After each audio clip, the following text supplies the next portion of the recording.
안녕하세요. 대단히 반갑습니다. 그릭런 자연양TV 이종수입니다. 이번 시간은 1096번째 시간으로 김우창 인터뷰 2라는 글을 읽어드리겠습니다. 김우창 인터뷰 2, 이상과 현실의 조화.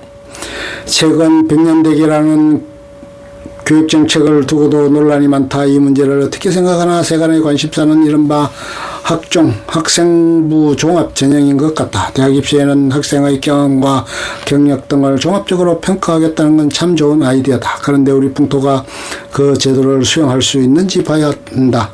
부모가 학교 교사가 대학 교수가 지금 정직함과 관련 서류에 있는 그대로 사실만 적어내는가 그런 윤리가 정착되지 않은 상황에서는 학종을 만들어봐야 아무 소용이 없다. 거짓말만 행할 뿐이다. 얼마 전에도 교수 수백 명이 자기가 쓴 논문에 자식 이름을 저자로 올렸다는 조사 결과가 나오지 않았나. 조국 씨 같은 사례가 한두 건이 아닌 거다. 그런 점에서 학종도 이상과 현실이 안 맞는 사례라고 할 수 있다. 김우창 교수는 이 대목에서 재미있는 이야기를 하나 하겠다며 처음 서울대 교수로 임명된 1963년 시절 기억을 떠올렸다. 그때는 교수들이 대학 입학 시험 문제 출제를 출제할 때도 평소와 다를 바 없이 출퇴근했다고 한다. 그런데 몇 년 뒤부터 갑자기 출제 교수를 전원 호텔이나 학교 기숙사에 가둬두고 시험 끝날 때까지 나가지 못하게 하는 제도가 생겼다. 김 교수는 돌아보면 우리 사회의 신뢰가 약해지는 과정을 직접 겪은 것이라고 했다. 1960년대 초반에는 교수가 대학 입시와 관련해 부정직한 행동을 할 수 있다는 의심 자체가 없었던 것 같다. 교수는 높은 윤리적 기준에 맞춰 살아갈 것이라는 일반적 믿음이 있었다.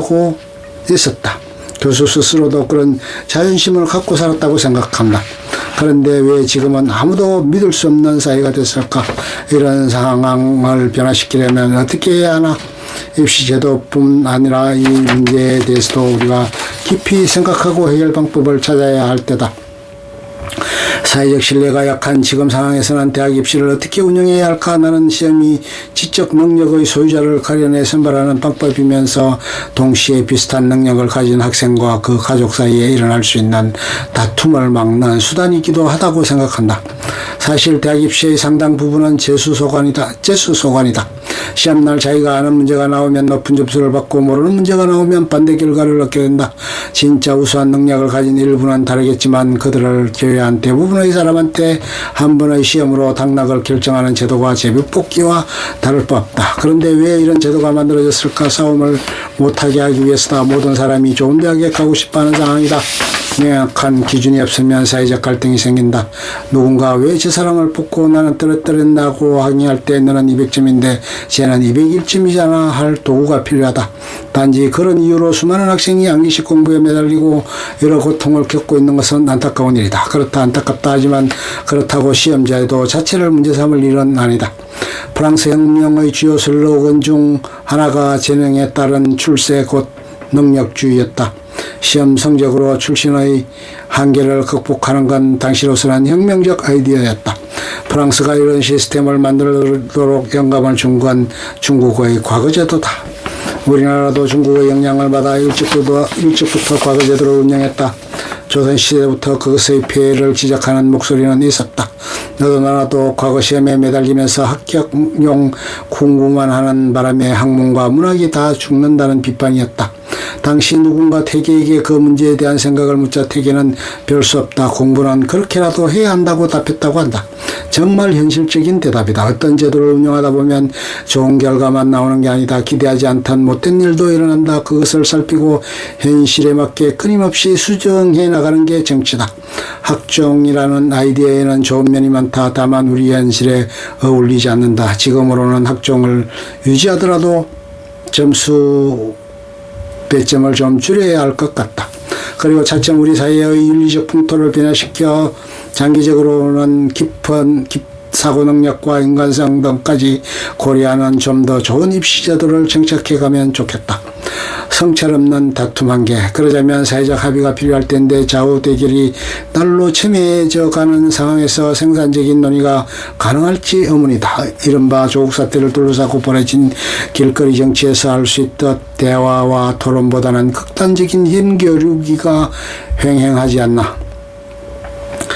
이 문제는 좀 더 깊이 있게 들여다볼 필요가 있다. 시민들이 집단적으로 거리에 나와 자신의 정치적 의견을 밝히는 것은 나쁠 게 없다. 오히려 순기능이 많다. 인류학자들은 대중집회가 일종의 축제구실을 한다고 말한다. 집회의 참가자들은 자신과 같은 생각을 가진 사람들 속에서 안도감을 느끼며 고독과 우울감을 떨쳐낸다는 것이다. 또 자신이 그저 남의 명령에 따르는 사람이 아니라 정치적 의사표현의 주체라는 걸 각성함으로써 자아가 튼튼해진다고도 한다. 나도 한동안 주위에서 나라를 바로 세우려고 거기에 나선다는 사람들 얘기를 많이 들었다. 국민 한 사람 한 사람이 그렇게 스스로 중요한 존재라는 인식을 갖게 되는 건 좋은 일이다. 홍콩에서처럼 폭력 사태가 발생하면 안 되겠지만 우리나라는 적당한 규율 안에서 집회가 이어졌다. 다소 혼란이 있을 때에도 문제 삼을 정도는 아니다. 나는 최근 이러한 움직임의 배경에 우리나라 정치 경제적 변화가 있다고 생각한다. 우리는 오랫동안 민주화 경제 성장을 목표로 달려왔다. 그리고 집단적 목표를 상당 부분 이뤘다. 이제는 나라를 하나로 뭉치게 할 국가적 아젠다가 없다. 사람들이 다양한 정치 현안에 대해서 나름대로 생각해보고 직접 의사표현도 해보고자 나설 수 있는 바탕이 마련됐다. 문제는 사람들이 사회 현안에 대해 스스로 깊이 있게 생각하고 그것을 바탕으로 의사표현을 하는 게 아니라 내 편으로 갈라져 다툰다는 점이다. 감정적 흥분이 정치적 의사표현을 지배하는데 그것에 어울리지 않게 좌파, 우파 또는 진보, 보수 등 이름을 붙인다. 나는 이 문제만 바로잡아도 사회적 혼란이 크게 해소될 거라고 생각한다. 좀 더 구체적으로 설명해달라. 내가 볼 때 우리가 나갈 방향은 분명하다. 사회보장제도가 있는 민주사회에 여기에 이견이 있을 수 없다. 미국의 경우는 경우가 다르다. 미국은 경우가 다르다.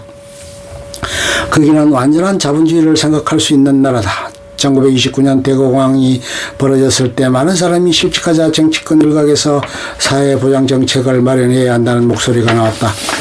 반면 일부에서는 지금 곳곳에 농토가 비어있다. 일자리 없는 사람은 거기 가서 농사 지으면 되지 왜 대도시에서 일자리를 달라고 데모를 하냐고 반박했다.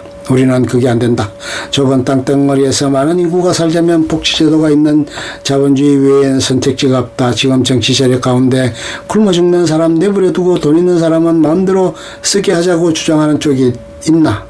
우리나라에서 좌우 견해가 갈릴 부분은 사회 변혁의 속도와 폭 정도밖에 없다. 좌파는 좀 더 빨리 가자고, 우파는 속도를 조절하자고 주장할 수 있다. 복지정책 대상을 어디까지로 할 것이냐 같은 문제를 두고도 논쟁할 수 있다. 그러나 근본 방향에 대해서는 양쪽이 다를 수 없다. 그렇다면 최근의 극심한 사회적 갈등은 왜 벌어지는 건가? 싸우기 좋아하는 일부 사람들 때문이라고 본다. 그들은 대중의 흥분을 자극하고 좌파, 우파 또는 진보, 보수 같은 어울리지 않은 단어를 갖다 붙이며 갈등을 부추긴다. 최근 조국 씨를 둘러싼 논쟁을 봐도 알 수 있다. 거기 좌우 대결이랄 게 뭐가 있나? 대학 입시형으로 가짜 서류를 만들고 남의 이름 빌려 투자한 것에 대한 판단이 좌파, 우파에 따라 다를 리 없다. 같은 행동을 놓고 우리 편이 하느냐 남의 편이 하느냐에 따라 달리 대응하는 건 합리적 사회가 아니다. 내용 없는 좌우대결. 김 교수는 현 정부가 혁명이라는 단어를 즐겨 쓰는 것에도 우려를 피했다. 예를 들어 촛불혁명이 그렇다. 김 교수에 따르면 박근혜 전 대통령은 혁명을 통해 감옥에 들어간 게 아니다. 합법적인 절차에 따라 법원 판결을 거쳐 구속됐다. 김 교수는 혁명이라는 말이 사람을 흥분시키고 뭔가 보람 있는 일을 한다는 느낌을 주긴 하지만 지금은 혁명 상태가 아니다라고 했다. 그는 한 칼럼에서 이렇게 썼다. 우리 정치에서 혁명이라는 말은 낭만적인 매력을 지니고 있다. 그리고 그것이 정치적 에너지를 쉽게 동원한다. 그러나 지금의 시점에서 그것이 우리의 상황과 과제를 바르게 표현하는 말이라고 할 수 있을까? 고쳐야 할 것이 많은 것은 사실이지만 지금 시점에서 요구되는 것은 세상을 바꾸는 일이 아니라 그간 이룩된 것을 더 높은 새로운 단계로 조화와 평화의 단계로 나아가게 하는 것은 아닐까? 김 교수는 그간 이룩됐으나 더 높은 단계로 끌어올려야 할 것의 예로 사회안전망 강화, 복지정책 등을 들었다. 이전 정부도 이런 정책을 폈다. 이번 정부만 그것을 한 단계 발전시킨다고 생각해야지 혁명적 변화를 강조하는 건 바람직하다 하지 않다는 얘기다. 앞서 진보 보수라는 용어를 쓰는 것도 문제라고 지적했다. 어떤 점에서 그런가. 진보는 앞으로 나가자는 거니까 그나마 말이 된다.